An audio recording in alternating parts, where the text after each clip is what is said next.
How is the Surface doing? You'll remember when Microsoft reported earnings in April, they had a 26% decline in Surface revenue. And the reason is that the Surface Pro, which is kind of the workhorse of their line, that's their volume play, the version that was out in the market had been getting pretty old. And so people weren't buying it. They were either buying other Windows 2-in-1s or they were buying the Apple iPad Pro. And so they really kind of needed a refresh here. So that's what we got today out of the Shanghai event. How important is hardware still to Microsoft?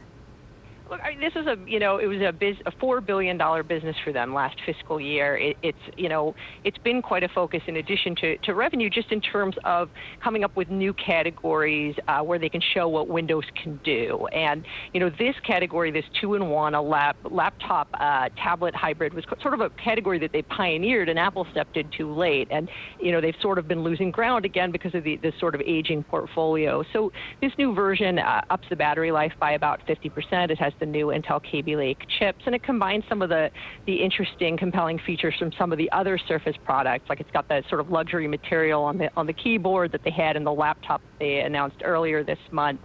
And but just for volume, it's important for them to get a new version of this in the market. And this is also the first launch that they've done of a product outside of the U.S. So there was a desire here to sort of show the importance of the Chinese market.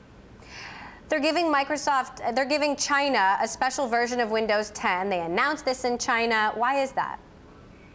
Well, so the Chinese government has not been willing to use either Windows 8 or Windows 10, which is obviously, we're talking the entire Chinese government, state, local, and as well as state-owned enterprises. So that closes off a huge market to Microsoft and to Windows if they won't use the two most recent versions.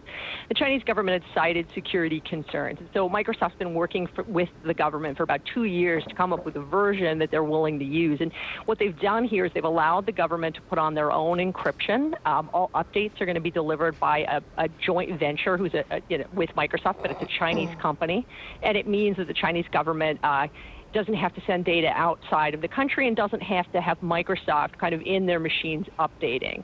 They can also delete apps that they don't want to use, and so it gives them a greater degree of control.